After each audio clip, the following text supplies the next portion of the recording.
Hello, good morning to everybody. मैं ऐसा ही मुकेश सिंह फिर एक बार आपके साथ में आया हूं, एक बहुत बढ़िया रणनीति लेके और बहुत अच्छे मार्गदर्शन के साथ में। उससे पहले मैं अपने बारे में पर्सनल चंद बातें आपको बताता हूं, थोड़ा डिस्कस करता हूं आपके साथ में। 2006 का सब इंस्पेक्टर हूं। 2003 में मैंने फॉर्म डाल के शुरुआत की थी, और जब मैंने शुरुआत की तो मैंने देखा कई सालों, वो 2003 का जो पीरियड था वो मेरी लास्ट पीरियड था कि उसके बाद में मैं ओवर एज हो रहा था। और जब मैंने फॉर्म डाल के, जब मैंने डिस्कस किया अपने, जिनको मैं ईश्वर भी मानता हूं, अपने मामा जी मिस्टर राज बहादुर सिंह यादव, उस टाइम में स्टेट लॉ ऑफिसर हुआ करते थे, तो उन्होंने बोला कि मुकेश देखो क्या कमी है आप में कि आप दरोगा की भर्ती में बार बार देखते हो और फेल हो जाते हो। कुछ ना कुछ तो कमी, रणनीति में कमी रही होगी, कुछ ना कुछ तो आपके उसमें कमी रहा होगा, मेहनत बहुत करता है, क्या क्या कारण है। तो उन्होंने एक दरोगा जी से मुझे मिलवाया, इंस्पेक्टर साहब से मुझे मिलवाया, और पहले दिन उन्होंने मेरे को ले जाके ग्राउंड में पहले दिन फिजिकल करवाया मेरा। और फिजिकल करवाने में उन्होंने ये देखा कि कमी कहां आ रही है। तो जब मैं 5 किलोमीटर लगभग दौड़ चुका था, जब मैं थक के आया तो उन्होंने मुझे बैठाल के समझाया, मुकेश सिंह अगर आप इस तरह से अपनी स्पीड बढ़ाते तो इतने के बाद में आप स्पीड को मेंटेन करते तो आप जो है फर्स्ट कैटेगरी में, 3 स्लॉट दिए जाते हैं, फर्स्ट कैटेगरी में आके आपको पूरे नंबर मिलते दौड़ में, तो आप कभी फेल नहीं होते। मुझे समझ में आया। उन्होंने मेरा मेडिकल कराया, मेरा बीपी हाई था, मैंने बीपी की दवाई लेना शुरू की, और मैं बताऊं जब तक मैं उस प्रक्रिया में आया तब तक मैं बिल्कुल फिट हो चुका था।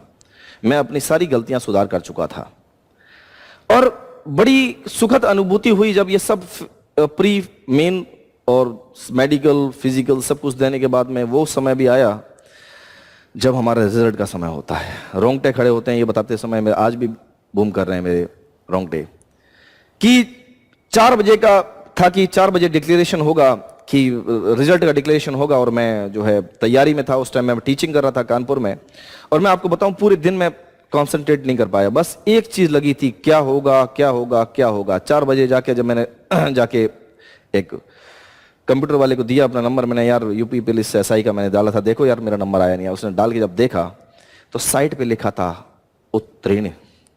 मैं आपको बता नहीं सकता क्या फीलिंग थी, डर लगा। मैंने उसको बोला एक बार पूरा डिलीट करो यार, एक बार और दिखाओ मुझे। उसने फिर डाला, फिर दिखाया उत्तीर्ण। मैंने देखा Mukesh Singh son of so and so, address जब देख के मैं बिल्कुल जब कंफर्म हो गया, मैं बहुत देर बैठ के वहां जो है रोया।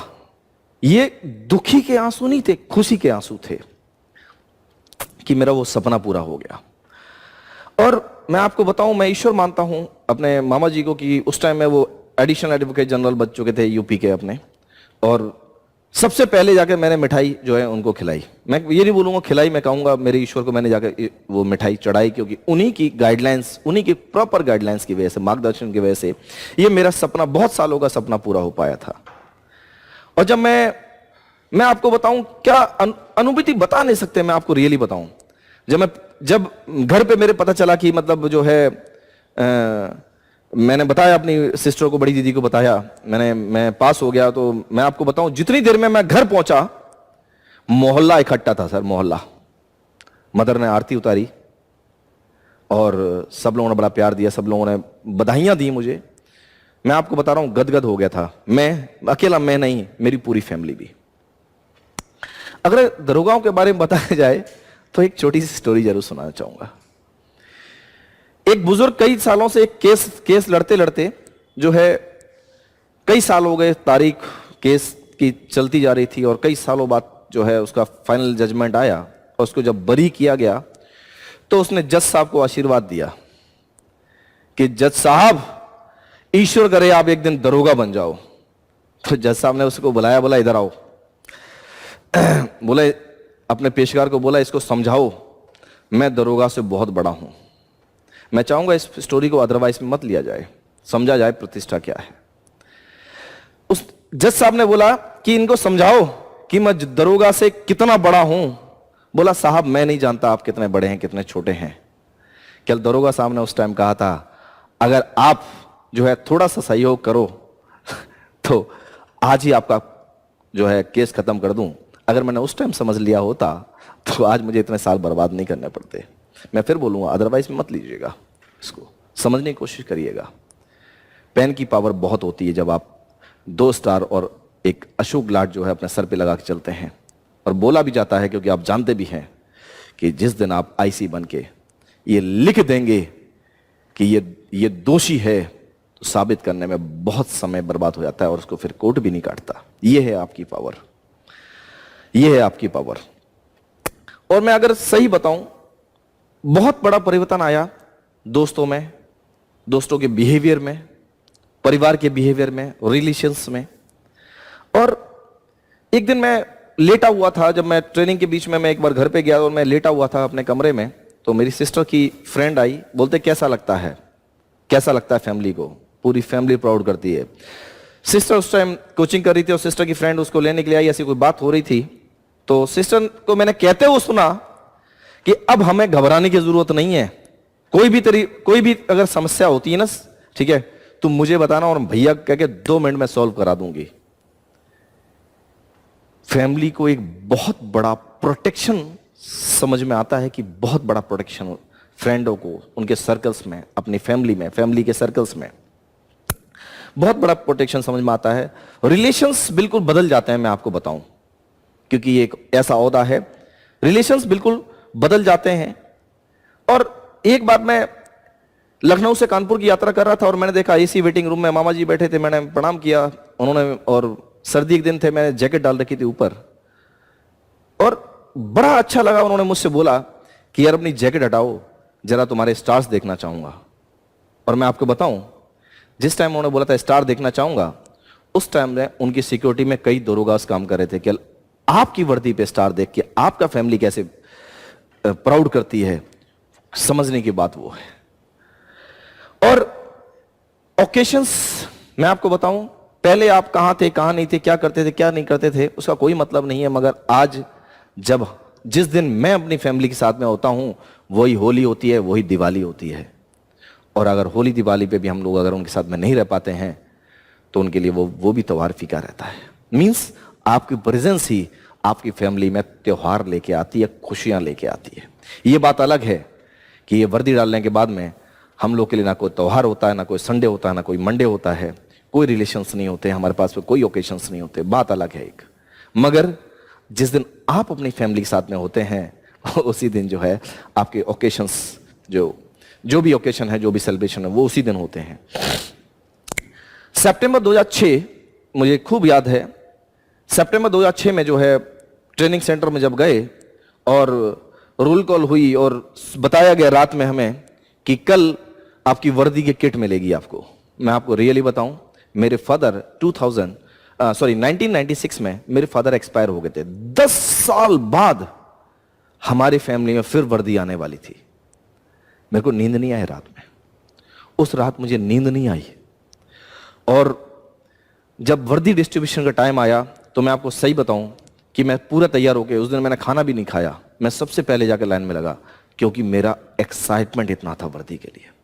और मैं पहले भी आपको बता चुका हूं, विप्रो का सॉफ्टवेयर इंजीनियर था, मैं दिल्ली में काम करता था, विप्रो आईटी की बहुत बड़ी कंपनी थी, फिर भी वर्दी का इतना बड़ा क्रेज था। उससे कई गुना कम पैसे इधर पे आके मिलने वाले थे। बात पैसे की नहीं थी, बात थी ड्रीम की, बात थी वर्दी की। मैं सबसे पहला कैंडिडेट था जो वहां पे जाकर वर्दी के हमने लाइन लगाया। कई लोगों ने मुझे बोला मुकेश चलो खाना खाते हैं। मैंने सर आप खाओ, मेरे को भूख नहीं है आज, क्योंकि आज सपना पूरा होने वाला था, वर्दी की किट मिलने वाली थी।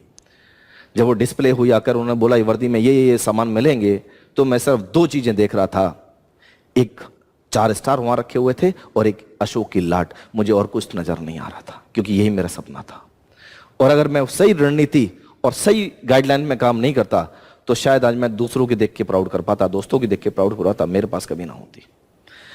पहले दिन जब वर्दी लेके और पहनी, तो ऐसा लगा कि I am out of world, मैं संसार से ऊपर चला गया था, ये मान लीजिए।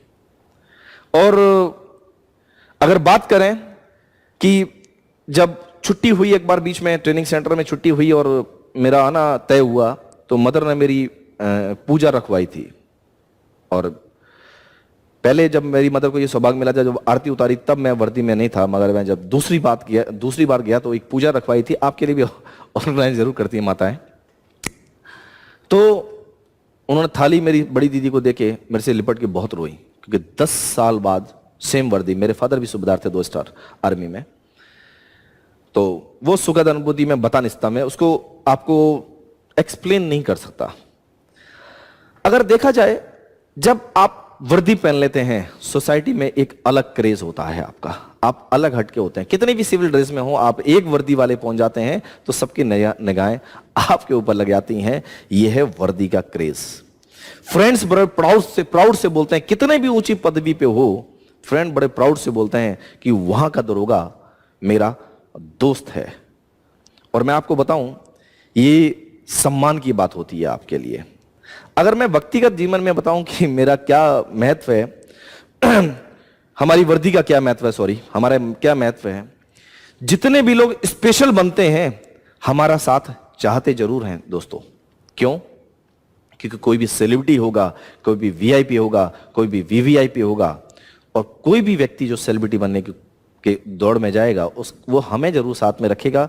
जितने ज्यादा हम उसके साथ में होंगे, उतना ही बड़ा वो अपने आप को सेलिब्रिटी फील करता है। क्या मानते नहीं मानते हैं आप लोग?